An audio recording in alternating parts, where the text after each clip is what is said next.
What's up, guys? So today's review, I have fellow reviewer Christo, and in the background we have, what is it called? It's Battlefield Monument. So it's actually located here in Hamilton. So this is a bit of history. The British were ran out of Stony Creek area. This is actually like Stony Creek, Hamilton East, and it's kind of like Scarborough and Toronto together. But the War of 1812, the British took a stand here. They got ran out by the Americans, and they retreated to Castle Dundurn. yeah, Dundurn. So he's more the historian guy than I am. So If it's wrong, don't blame me. all right. So what we're gonna do today, we're gonna do a if you want to call it a first impression, whatever. It's from the house of Guerlain, and we're doing Bois d'Armagny. So Christo has smelt this one before, but we're gonna get his take on it anyways. And I have dabbed a bit on as well. All right, so he's already dabbed it on. So this was actually launched in 2006, and it's classed as an Oriental Woody. What do you get out of this fragrance before I mention any of the notes? And like I said, I've smelled this before, and I picked up the same thing. It's very liquid sweetness. Yes. Not aquatic, but liquid. I like it though. A lot of sweetness. Sweet resins. Okay. I would say myrrh, aldehydes, and sweet resins in general. Okay, well, the notes are top notes: iris, pink pepper, and incense, with the mid being coriander, benzoin, gaiac wood, and the base is patchouli, white musk, and something called copahu balm. Never heard of that before. Like Christo said, this is a very sweet fragrance. I get a lot of benzoin. Yes. Now that you say benzoin, absolutely without a doubt. Benzoin is a sweet resin. Yeah, so it's a very sweet fragrance. I thought it was tonka bean at first until I started looking at the notes on Fragrantica, but there's a lot of benzoin. But I also get like a creamy, like, it's not sandalwood, but it's like a creamy woody type of feel. Really nice, but during more of the dry down, it becomes a little bit more powdery. So this is considered unisex. Would you agree? Yeah, I think kind of for modern male, I could see it being unisex. Yeah, you know, because it is sweet. I wouldn't quite say it's gourmand, but maybe borderline gourmand. But yeah, I could see it being modernly seen as unisex. And I like how you said modern male. Yeah, this is definitely not a masculine type of fragrance whatsoever. No. It is a unisex. Gentlemen out there, metrosexual if you want to call them that. Seasons, what would you say? Yeah, definitely fall, winter. Absolutely. Ages. It's definitely younger, but I can't see like a high school, college kid wearing this. No. So I'm gonna go kind of like 30, a bit above, a bit below.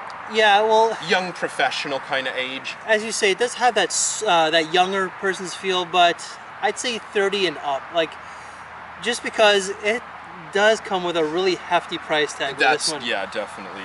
Yeah. You know, even like a college student can't afford this. Hell, I personally can't afford this, you know?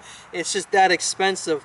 What would you use this for anyways, like occasions? Definitely like formal date, formal dinner, something like that. If I was going on a date and wanted to impress a girl like first time or second time. Absolutely. It's pretty much formal, something where you dress up. Yeah. You could wear it to the office, you know, if it's like a suit and tie type of environment. If you're just some grunt that sits at a desk, I don't think I'd wear it to the office, but if you're like, you know, large and in charge, for sure. And I was wearing this at work, and I'm a transit operator, so I kind of really didn't suit the feel. But I absolutely really did enjoy this one. Longevity was stellar. I got 10 to 12 hours. The projection, I was unsure, really. Like I stated, I was wearing this one to work, and the driver's window. So whenever I was driving in the breeze, I smelt it even after 6-7 hours. Pretty strong. So it's hard for me to say what the projection was, so but it's probably 2-3 hours. Again, I don't know. Prices. So as I stated, this is a very expensive fragrance. On Amazon, it's going for $375 for, I believe it's a 100 ml. It's 75 actually. There's standard 75 mil, so you're getting ripped out of 25 mil there. So glad I have Christo. But yeah, it's I don't think any fragrance, not even Creed or I love Acqua di Parma. It's my favorite Nisha. So I don't even think it's worth that kind of price to spend any kind of money on that fragrance. People's thoughts on this were sweet, elegant, sexy. Some thought it was a little feminine, and another person said it was beautiful. Girlfriend really liked it. She wore it one time, and yeah, she thought it was definitely worthwhile. Do you have any final thoughts? Yeah, I don't mind this. I have to say, I'm honestly not a fan of Guerlain, even the high-end stuff. And I know people be like shock and awe, but I think it's overrated. I think it's too sweet. I think there's too basic of a formula that they use, you know, just again and again. If this was like 100 mil for 150 bucks, maybe I would pick up a bottle, but well, I'd say that, no way. I'd say decant-wise, just because, again, it's too expensive.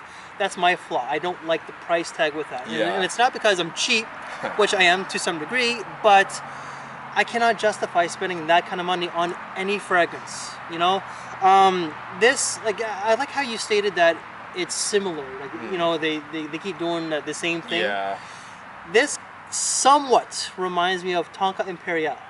A little bit. Just the sweetness, but this doesn't have any tonka bean in it. It's just, it reminds me of that though. I'm just so disinterested in Tonka Imperial, Spiritus Double Vanille, Cure Beluga. They just don't interest me at all. Well, because of Crystal's opinion, I think that this video is going to get a lot of dislikes right now. So I just don't like gourmands. I don't want to smell like a teenage girl. It's raw and blunt. That's, hey, you know what? That's how we keep it. We got to be honest. And you know what? If you don't like it, you don't like it. That's what I'm here for. I personally love it. Out of 5, oh, you love it, really? Wow, I love it. Out of 5, I would give this 5. 5 out of 5, 4 stars. If you were to give it out of 5, you know, honestly, I would give it a 3 because I think it is really well made. I think it's well constructed. I think it's absolute top-notch materials, but it's just absolutely not my taste. It's not absolutely for you. Not. It's no, just something not that you are not into, and that's quite Yeah. okay. So again, that's it. So that's our take on Guerlain, or Guerlain for all you Parisians out there. Bois d'Armani. Crystal, thank you very much for being a part of it. Guys, we'll see you later. Make sure you check out Crystal's channel in the link down below. Say